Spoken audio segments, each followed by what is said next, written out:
여러분 저번 주의 말씀과 좀 이어서 이 말씀이 연결되어져 갑니다. 저번 주의 말씀을 기억하실지 모르겠지만 잠깐 설명을 드려보면 바리새인들은 그때 당시에 많은 율법을 만들어 두었습니다. 그래서 이스라엘 사람들이 지키기에는 너무나 버겁고 힘든 율법들이 있었습니다. 율법과 규범들을 다 지키느라 이스라엘 사람들의 진액이 쭉쭉 빠지는 것만 같았습니다. 심지어는 바리새인들조차도 자신들이 정해놓은 그 율법과 그 규칙들을 정하는 것이 버거워서 때로는 장로의 유전들을 만들어 도망칠 만한 공간들을 마련해 두기도 했었습니다. 그러다가 예수께서 나타나셔서 무엇을 말씀하시냐면 수고하고 무거운 짐진 자들아 다 내게로 오라 내가 너희를 쉬게 하리라 라는 말씀을 주심으로써 종교 생활에 지친 사람들, 종교가 정해놓은 나름대로의 규범과 종교 안에서 이루어지는 규칙들을 따라가느라 온몸이 탈진되어져 버린 사람들에게 종교란 그런 것이겠지만 내가 가르쳐주는 진리란 그런 것이 아님을 설명해 가시며, 예수님께서는 율법에 지쳤고 하나님을 억지로 섬기느라 버거워져 버린 사람들에게 내게로 오라 너희들이 짊어지고 있는 율법의 무게를 내가 다 내려주리라 라는 말씀을 주신 겁니다. 그리고 나서 12장의 말씀에 바로 율법대로 살지 않는 예수님의 모습이 나타난 겁니다. 1절의 말씀을 우리 함께 읽어보도록 하겠습니다. 1절입니다. 같이 읽습니다. 시작.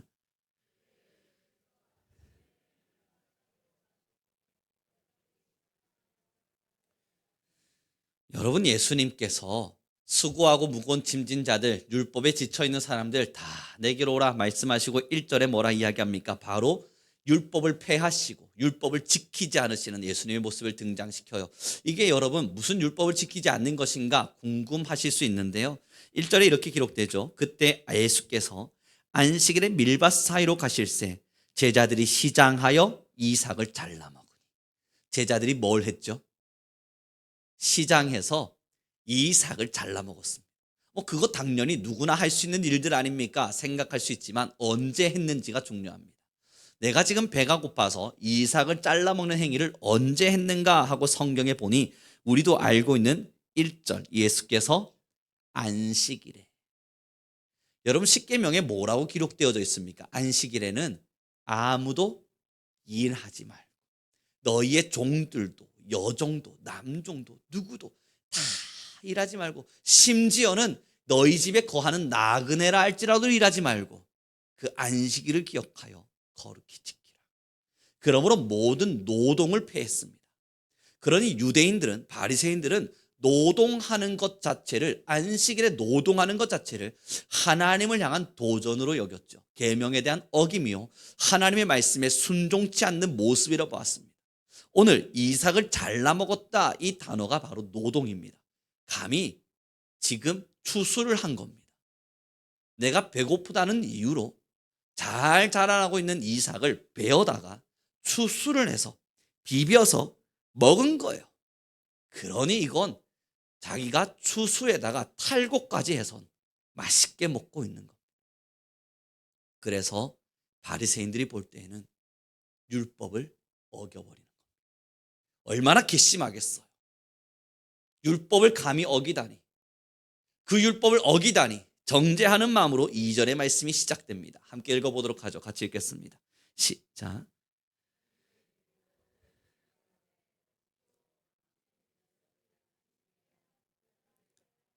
바리새인들이 대뜸 일어나서 하는 말입니다. 보시오, 당신의 제자들이 언제요? 안식일에, 이 안식일에는 절대 하면 안 되는 일을 하고 있습니다. 이걸 보고 가만히 계실 수 있습니까? 그러고도 당신이 선생이요 스승이라 말할 수 있습니까? 어떻게 해서 이 율법과 규범과 종교에서 이야기하고 있는 이 틀을 지키지 않는 겁니까? 대뜸 하고 화를 내고 있으니 예수님이 3절의 말씀에 뭐라 기록하시는지 함께 읽어보시죠. 같이 읽겠습니다. 시작. 예수께서 이르시되 다윗이 자기와 그 함께한 자들이 시장할 때에 한 일을, 그러면서 예수님이 제자들을 혼내는 것이 아니라 바리새인들에게 항변하면서 너는 성경을 잘한다고 하는 자들이 다윗이 배가 고팠을 때 뭘 했는지 모르느냐 말씀하시며 4절에 이렇게 설명합니다. 같이 읽겠습니다. 시작. 그가 하나님의 전에 들어가서 제사장 외에는 자기나 그 함께한 자들이 먹어서는 안 되는 진설병을 먹지 아니하였느냐. 하나님의 전에 들어가서요. 제사장 외에는 진설병을 먹을 수 없는데 다윗이 뭐 하다고요? 배가 고파서 자기만 왕만 먹은 게 아니라 신하들까지 그 진설병을 먹여버렸습니다. 그 진설병은 제사장들만 먹을 수 있거든. 이 다윗도 배고프다는 이유로 지금 율법을 어겨버린 겁니다. 지금까지 하나님의 말씀이라 이야기하며 어깨에 무거운 짐을 짊어지고 걸어왔던 자기들의 행위와 자신들의 습관과 자신들의 전통을 예수님만 깬 것이 아니라 그때 당시에 다윗도 깨었다. 여러분, 이게 왜 심각한 이야기인 줄 아세요? 바리새인들이 제일 존경하는 왕이 누구게요? 다윗입니다.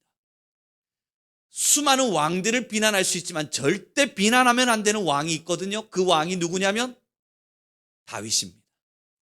그 누구도 존경하지 않을 수 있지만 반드시 존경해야 되는 왕이 있거든요. 그 왕이 누구냐면 다윗이에요. 예수님이 지금 다윗을 등장시키면서 다윗도 율법을 폐했는데 왜 한번 비난해 보지? 다윗도 율법을 지키지 않았는데 너희가 한번 비아냥거려 보지.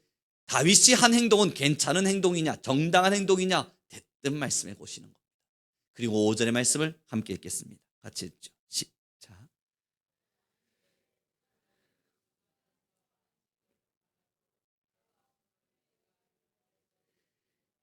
그리고 뭐라 말씀하시냐면 안식일에 노동하는 것이 정말로 금지되어 있냐? 그러면 그 성전 안에 있는 제사장들은 왜 하냐?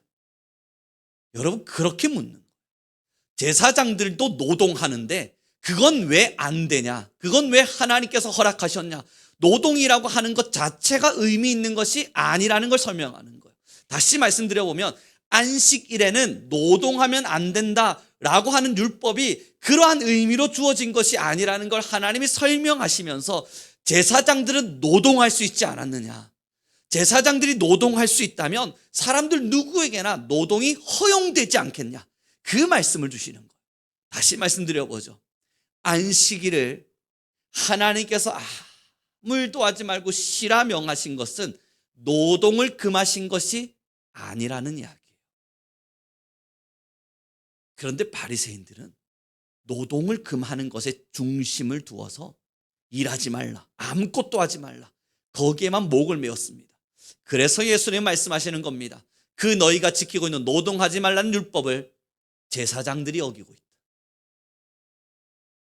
사랑하는 귀한 성도 여러분, 종교를 가지고 있는 사람들은요 참 버거운 신앙의 길을 걷습니다. 저도 불교를 다니는 많은 사람들을 조금 알고는 있는데요, 그들이 어느 한 날들이 되면 석가탄신일이나 아니면 자기들의 가족들이 뭔가 힘겨운 일들이 있을 때마다 그 높은 산꼭대기를 올라가는 걸 봅니다. 여러분, 수능날이 되면 저기 대구에는 많은 학부모님들이 그 꼭대기 산에까지 올라가서 막 기도하고 빌고 있습니다. 거기다가 돈을 들여서 등을 달고 거기다가 기와장에다 이름들을 써서 아니면 연등을 해서 연으로 날리기도 해가면서 자기들 나름대로 종교성을 지켜갑니다. 여러분, 그들이 얼마나 고된가 하고 쳐다보았더니 절을 하는데 막 3,000번씩을 절을 합니다. 와, 저라면 하다가 도망쳐 나갈 겁니다. 우리 무릎 수술하신 권사님들, 그 절에서 나름대로 종교성을 가지고 있는 사람들에게 자녀가 정말 잘 되려면 너희가 이 부처님께 나름대로의 공양이라도 드리려면 절을 3,000번 해야 된다. 어떡하시겠어요? 무릎 깨어져라 눈물을 참아가며 이빨이 바닥바닥 갈림에도 3,000번을 채워내시겠죠. 종교가 정해놓은 규칙은 많은 사람들의 마음에 억압이 되고 압박이 됩니다. 종교라는 이름으로 정해놓은 규칙들은 사람들의 자유를 옥매고 사람들을 고통스럽게 만듭니다. 그래서 이단들이 심각하리만큼 문제가 많은 것은 종교라는 이름을 가지고 사람들의 삶의 자유를 억제하는 순간 그 모든 것의 통제를 받으면서도 그들은 그 통제에서 벗어나지 못한다는 게 문제가 됩니다. 사랑하는 귀한 성도 여러분, 종교는 그렇습니다. 바리새인들도 유대교라고 하는 종교를 만들어 버렸지 하나님을 버렸고 진짜 복음과 진리를 버렸고 유대교라고 하는 종교를 만들어 놓고는 그렇게 하나님인 양, 하나님이 시키지 않은 것들을 하나님이 시키신 것처럼 그렇게 섬기며 살다 보니 그 종교성에 얽매여져서 하나님의 율법이 얼마나 버겁고 얼마나 어렵고 지키기 힘겨웠는지 모릅니다. 그리고 그 종교성으로 사람들을 통제하기 시작했습니다. 자유를 갉아먹었죠. 뭐만 하면 두려워야 했습니다. 내가 조금만 잘못하면 이 종교의 울타리에서 벗어나질까 겁이 났습니다. 그래서 여러분, 집안에 우환만 찾아오면 무당 급하게 찾아가는 사람들처럼 무당들에게 급하게 찾아가고, 종교에 매여버린 사람들은 그렇게 집안에 어려운 일들만 있으면 무당 찾아가서 국거리판을 벌리듯 자기의 종교와 자기의 신들을 찾아다니며 그렇게 자신들의 삶에 액땜하듯이 자신들의 삶의 어려움이 떠나가길 바라는 마음으로 종교가 가진 규범 안에 억지로 끼어들어왔습니다. 저는 우리 귀한 모든 성도님에게 다시 질문해 봅니다. 우리는 종교의 규범 안에서 자유를 속박당한 자들인가요? 하나님의 복음의 진리 안에서 자유한 사람들인가요? 이 질문에 우리는 답할 수 있어야 돼요. 교회도 복음을 잃어버리는 순간, 성도들도 하나님의 복음의 가치를 모르는 순간 여기도 종교가 될 수 있기 때문입니다. 교회란 이름의 종교, 기독교란 이름의 종교, 여기도 분명히 하나님이 주신 생명이 있는 곳이고 하나님의 말씀에 진짜 복음이 있는 자리임에도 불구하고 이곳을 종교로 만드는 것은 하나님이 아니라, 교회가 아니라 성도들, 그 믿음의 사람들이 이곳을 종교로 만들어 가기도 합니다. 그래서 삶의 어려움만 있으면 예배를 찾으면 되는 줄 압니다. 내게 액땜이 필요하니까. 내 삶의 조그마한 어려움만 찾아오면 속박당해서 종교의 자율성 앞에서 회복되지 못한 채 구속당한 것처럼, 모든 자유가 속박당한 것처럼 허둥지둥대며 힘겹다 어렵다만 외쳐가면서 종교의 규칙 안에 살려고 합니다. 진리가 너희를 자유케 하리라. 여러분, 이 말씀의 가치가 무엇인지를 알길 바랍니다. 여기서 이 가치는요, 지키지 말라는 이야기가 아니에요. 자유하라는 이야기는 너희 마음대로 선택하라는 이야기가 아닙니다. 속박당하며 하고 있는 그것을 기쁨으로도 할 수 있다는 거예요. 다시 이야기해보죠. 저는 학교 다닐 때요, 공부하는 거 참 별로였습니다. 공부가 왜 그렇게 싫습니까? 왜냐하면 학교라는 울타리 속에서 규범을 만들어 놓고 너희들 공부 안 하면 졸업 못해, 그렇게 말을 하니 공부라고 하는 게 그리 막 즐거운 일은 아니었어요. 그런데 여러분, 저는 지금 공부를 마냥 버거워하진 않습니다. 제가 기뻐서 선택하고요, 제가 원해서 선택합니다. 지금 읽어가는 책들은 제가 사고 싶어서 산 책들이고요, 제가 읽고 싶어서 읽은 책입니다. 아니, 똑같은 공부인데 왜 그때는 그렇게 괴로웠던 것이 지금은 기쁨이 될 수 있습니다. 신앙이 결국 한 끗 차이입니다. 예수님을 섬기는 자리에서 누군가는 유대인 사람들처럼, 바리새인 사람들처럼 속박당한 채 하나님의 말씀의 규범은 너무나 어렵다, 하나님은 어떻게 이런 것을 우리에게 시키시는가, 나는 왜 이런 걸 지키며 살아야 되는가, 그 억압을 이기지 못하고 내 삶의 버거움과 눈물로 지새워가며 억지로 하나님의 말씀을 순종하며 살지만, 누군가는 그 한 끗 차이로 하나님의 복음을 바라보며 나는 하나님을 사랑하기에 이 길을 선택한다, 하나님께서 내게 명하신 길이기에 나는 이 걸음을 걷는다, 나는 하나님께서 말씀하신 율법을 사모한다, 그 기쁜 마음으로 인생의 길을 걸어요. 여러분, 결국 율법은요, 사람을 살리기 위한 도구입니다. 그 율법을 통해서요, 바른 믿음을 가지게 하기 위한 하나님이 주신 도구입니다. 율법과 하나님의 계명은 우리가 폐하고 버려야 되는 것이 아니라, 사도 바울이 예수님께서 모든 율법을 완성했고 율법을 폐했다는 이야기는 다 쓸모없는 것이다 라고 말씀하신 것이 아니라 이 율법을 도구로 사용할 수 있는 사랑의 힘을 주셨다는 겁니다. 이제는 복음을 통해, 예수님의 사랑을 통해 하나님, 내가 당신을 사랑합니다. 그러냐? 네가 나를 사랑하냐? 나의 계명을 지키겠느냐? 예, 그렇습니다. 그리고 나서 보니 율법은 나의 도구가 되어 있는 거예요. 하나님께로 가는, 하나님을 사랑하는, 하나님께 내 사랑을 표현할 수 있는 도구가 되어 있어요. 그러나 이 율법을 종교성으로 잘못 이해하신 분들은 도구가 아니라 무기로 사용합니다. 이게 무슨 말이냐고요. 여러분, 예전에요, 옛날 뗀석기라고 하는 게 있었습니다. 석기를 떼어다가 자신들의 먹을 것을 먹기 위해 그것을 가지고 사냥을 하는 도구로 삼았습니다. 강한 뼈를 꺾기 위해서는 뗀석기가 필요해서 그걸 가지고 예전 사람들은 열심히 뼈를 찢기도 했습니다. 우리는 이제 사냥을 하며 먹어야 되기에 그 코끼리, 호랑이, 곰, 여우, 늑대, 뗀석기를 가지고 막 찍어가며 사냥을 했습니다. 이건 내가 먹을 것을 먹고 살기 위한 도구였어요. 그런데 이 뗀석기가 어느 날 내 집을 강탈하러 오는 도구를 죽이는 무기가 되기도 했습니다. 사람과 사람 사이에 싸움이 나니 뗀석기를 집어다가 사람을 죽이는 무기가 되기도 했어요. 내가 살기 위해 사용했던 도구가 이제는 누군가를 죽이기도 하고 때로는 나를 죽이기도 하는 무기가 되어버린 거예요. 사랑하는 귀한 성도 여러분, 율법은 우리를 살리기 위한 하나님의 아름다운 도구입니다.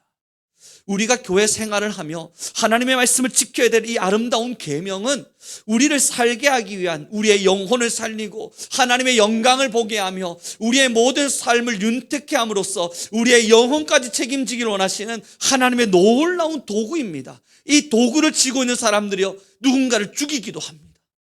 도구를 너무 오랫동안 쥐고 있다 보니 이것을 도구로 사용하지 않고요, 다른 사람을 정죄하는 무기로 사용합니다. 너는 왜 그러느냐? 그리고 때로는 자기를 죽이는 무기로 삼기도 해요. 나는 왜 이러지? 결국 율법의 도구가 율법의 무기가 되는 순간 복음은 그 가치를 잃어버립니다. 사랑하는 귀한 성도 여러분, 여러분 모두에게 예수 그리스도의 사랑이 있음을 압니다. 저는 우리 귀한 성도님들의 가슴속 깊숙이 새겨져 있는 그 마음에 주님을 향한 뜨거운 사랑이 있음을 너무나 잘 압니다. 그리고 하나님의 놀라운 사랑을 여러분 모두가 깊숙이 알고 있으리라 또한 믿습니다. 요즘 제가 설교할 때마다 계속 말하고 있는 성경 구절이 있지요. 예수 그리스도 하나님의 놀라운 사랑에 너비와 그리고 길이와 높이와 깊이를 여러분들이 알길 바란다. 사랑하는 성도 여러분, 교회 안에 서서 율법을 도구로 가지고 와서 정죄를 시작하면 여기서 털리지 않을 사람이 어디 있습니까? 여러분, 요즘 유명한 사람들을 한 번씩 보십시오. 그 유명한 사람들 탈탈 털기 시작하니, 여러분 한번 옷자락 잡고 탁탁 털기 시작하니 먼지 안 나는 사람 어디 있습니까? 이 율법의 정죄함을 가지고 우리 한 번씩 정죄를 시작하면 여러분, 내 영혼이 갉아먹히고 누군가의 영혼을 정죄해가며 그 영혼이 갉아먹히는 그 죽음의 고통을 느끼지 않을 사람이 누가 있습니까? 여러분, 어제 오늘 하나님의 말씀 안에서 온전하셨어요? 정말 마음의 미움과 시기를 가지지 않으셨어요? 하나님만을 정말 많이 사랑하셨습니까? 돈 안 사랑하셨어요? 세상의 규칙을 사랑하고 세상의 법칙을 사랑하고 하나님 말씀 모른 척하며 살진 않으셨습니까? 주님께서 제자 삼으라 말씀하셨는데 입술을 다물고 주님의 말씀과 복음을 부끄러워한 적은 없으세요? 분명히 우리는 율법의 잣대를 대는 순간 모든 것이 무너질 만큼 잘못된 행동들을 매일매일 하며 살아갑니다. 하나님도 우리를 정죄하지 아니하시는데 우리는 그 율법의 잣대를 가지고 사람들을 정죄하고 사람들을 판단하고 신앙을 기준화 삼아가면서 많은 사람들을 고통으로 밀어넣습니다. 나아가 나도 고통스러워합니다. 하나님께서 우리에게 진리로부터의 자유를 주심은, 진리를 통하여 우리에게 자유를 주심은, 이 율법은 우리를 하나님께로 나아가게 하는 아름다운 도구였기 때문입니다. 지키지 못한 것, 물론 하나님 앞에서 죄송스럽고 잘못된 행동이죠. 그러나 주님, 나는 여전히 지키지 못했지만 예수 그리스도의 사랑을 힘입어 아버지께로 갑니다. 갈 수 있는 용기와 갈 수 있는 힘을 우리에게 주신 거예요. 사랑하는 귀한 성도 여러분, 그러기 위해서 제일 중요한 게 뭐냐고요? 기독교를 종교로 알고 있는, 다른 종교와 비슷하게 생각하는, 때로는 기독교 하나님을 섬기는 모습마저도 종교성으로만 하나님을 섬기며 살아가는 그 이상한 습관과 잘못된 가치를 철저히 포기해야 합니다. 무엇 때문에 우리는 이 자리에 서 있습니까? 자녀가 잘 되기 위해서? 아니잖아요. 우리가 왜 이 자리에 서 있습니까? 우리 누군가가 좀 더 나은 삶을 살게 하기 위해서? 우리는 아니죠. 우리가 이 자리에 서 있는 이유는 하나님을 사랑하기 때문이에요. 이건 모든 종교와 우리 그리스도인들의 차이점이 여기 있는 겁니다. 무당을 찾아가는 사람들, 내 삶이 아파서 찾아가요. 불교에 가서 3000배를 하는 사람들, 자녀의 삶이 잘 되길 위해서 그렇게 무릎이 깨어져라 3000번씩 절을 해대는 거예요. 그러나 여러분, 왜 기도하십니까? 왜 성경을 읽으십니까? 왜 예배하십니까? 왜 찬양하십니까? 왜 이 기독교라는 울타리 안에 서서 여러분들의 신앙을 지키며 있습니까? 이건 한 가지 이유밖에 없거든요. 주님, 내가 주님을 사랑합니다. 사랑하는 성도 여러분, 만약 이 사랑 없이 우리가 만약 이 예배 생활을 한다면 율법 딱 끌어안고 첫째, 나를 죽이고 있을 겁니다. 종교가 알려주고 기독교가 알려주고 교회가 알려준 이 나름대로의 규칙을 지키기 위해서 아등바등되면서 내 영혼도 괴롭고 저 영혼도 괴로워가며, 나는 그래도 힘을 내서 하고 있는데 하고 있지 않는 사람 보며 정죄하느라 정신없을 겁니다.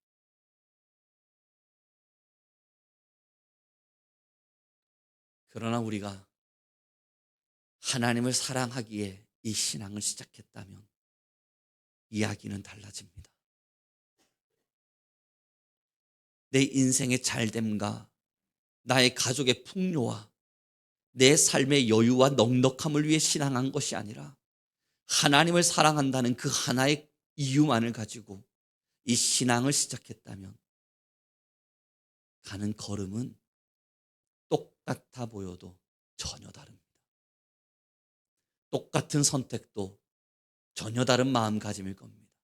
누군가에게 예배는 지겹지만 해야만 하는 곤욕이요, 누군가에게 예배는 하나님을 사랑하기에 선포할 수 있는 아름다운 시간이고, 누군가에겐 주님의 말씀은 지키긴 싫지만 어쩔 수 없이 지켜내야 되는 하나님의 명령이겠지만, 누군가에게 하나님의 말씀은 사랑하는 내 주님이 내 귓가에 속삭여 주시는 하나님의 음성이 됩니다. 사랑하는 귀한 성도 여러분, 안식일에 왜 예수님이 벼를 잘라 먹는 제자들을 이놈하지 않으셨겠어요? 율법은 살리기 위해 존재하기 때문입니다. 사람을 살리기 위해, 사람을 살리는 데만 사용되어야 진짜 가치가 있기 때문입니다. 저는 우리 귀한 성도님들 모두에게 도전합니다.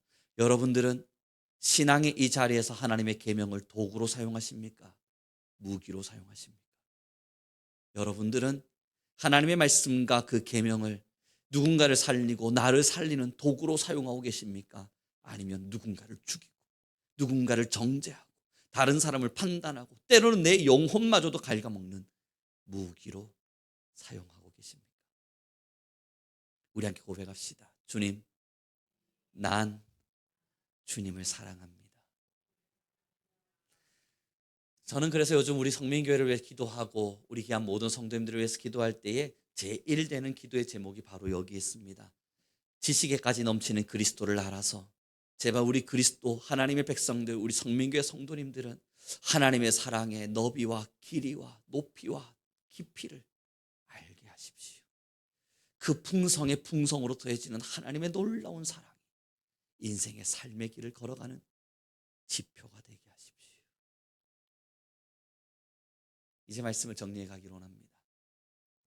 사랑하는 성도 여러분, 그리스도인들의 삶이 왜 버겁고 힘든지 아세요? 하나님의 사랑을 알면 알수록 나를 사랑하는 마음이 지워지기 때문이에요. 나를 사랑했고 나를 존중했고 나를 우선시 여겼던 삶의 가치가 하나님을 더 깊이 사랑하고 그 사랑을 알수록 하나씩 하나씩 무너져 내리며 그 자리를 하나님이 대신해 가시는 걸 보기 때문입니다. 누가 가족을 사랑하지 않겠어요? 누가 형제와 이웃을 아끼지 않겠어요? 누가 나의 삶이 조금은 윤택하고 잘 되기를 바라지 않겠어요? 누가 내 삶을 위해 기도하는 것을 죄라 말하겠어요? 아무도 그럴 수 없습니다. 그러나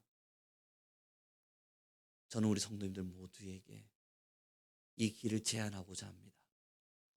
그게 우리의 필요는 맞겠지만 우리의 인생의 가치는 아닙니다. 설령 자녀라 할지라도, 설령 부부라 할지라도, 설령 부모라 할지라도 하나님을 사랑하는 것보다 우선될 수는 없습니다. 어떤 이유로도 하나님의 자리를 대신할 수는 없습니다. 어떤 모습으로도 하나님보다 앞서서는 안 됩니다. 그렇게 하나님을 사랑할 때 우리가 지켜나가는 이 아름다운 계명은 우리가 하나님을 사랑하기 위한 아름다운 도구요, 우리가 하나님을 위해 걸어가는 아름다운 하나님의 선물이 될 것입니다. 그렇습니다. 요즘에 세상 속을 살아가는 많은 성도들에게 저번 주 말씀을 드렸습니다. 주일 예배가 이젠 토요일로 바뀌어져 가는 선택을 한 대형교회가 했더라. 여러분 기억하십시오. 그것이 틀린 이유는 지금까지 우리가 해오던 계명의 전통을 누군가가 어기고 감히 토요일로 바꿨기 때문이 아닙니다. 우리는 지금까지 2000년의 역사 동안, 아니죠, 원래는 토요일날 지켜져 오던 안식일을 주일날이 빨간 날이 되게 되면서, 아니죠, 일요일날이 주일이라 명하고 빨간 날이 되면서부터 지켜오게 된 몇백 년 정도의 역사의 전통을 갑자기 토요일로 바꿨으니 이건 괘씸하다 하여 우리는 그것을 평가하는 게 아닙니다. 질문해 보는 거예요. 그들의 그 선택이 과연 영혼과 사람을 살리기에 이익이 있었던가? 이 선택이 영혼과 사람을 살릴 수 있는 선택인가, 아니면 죽이는 선택인가? 지금 작디작은 저의 소견과 저의 마음으론 그 선택은 하나님의 말씀을 위배했다가 아니라 영혼을 죽일 수 있다고 보는 거예요. 자칫 잘못하면 사람을 더 하나님에게서 멀리하게 만들 수도 있다고 보여지는 거예요. 그러니 주일을 감히 어기고 토요일로 가나가 아니라 토요일의 선택이 이 영혼들을 살리는 선택이 될 수 있습니까? 이 질문에 답변이 내려지지가 않는 거예요. 사랑하는 귀한 성도 여러분, 오늘부터 여러분들이 정말로 하나님을 사랑하신다면 교회 안에서 질문하셔야 됩니다. 오늘 내가 내뱉는 말이, 오늘 내가 눈빛으로 보내는 어떤 행동이, 내가 오늘도 정죄하고 율법으로 무언가를 판단하는 무언가가 내가 가지고 있는 전통을 위배하고 내가 걸어가고 있는 습관을 위배하기에 그를 향하여 삿대질을 하고 있는 것이냐, 아니면 정말 그 영혼과 사람을 사랑하기에 그를 살리고자 하는 마음으로 나의 걸음을 걷고 있는 것인가? 우리는 그 선택 속에서, 그 어려운 선택과 어려운 기도와 어려운 눈물의 자리에서 성도 여러분, 살립시다. 내 뜻과 내 계획과 내 모습과 내 전통과 나의 원함과는 달라도 살리는 것이 그것이라면 우리는 살리는 선택을 하는 교회가 되길 소망합니다. 기도하겠습니다.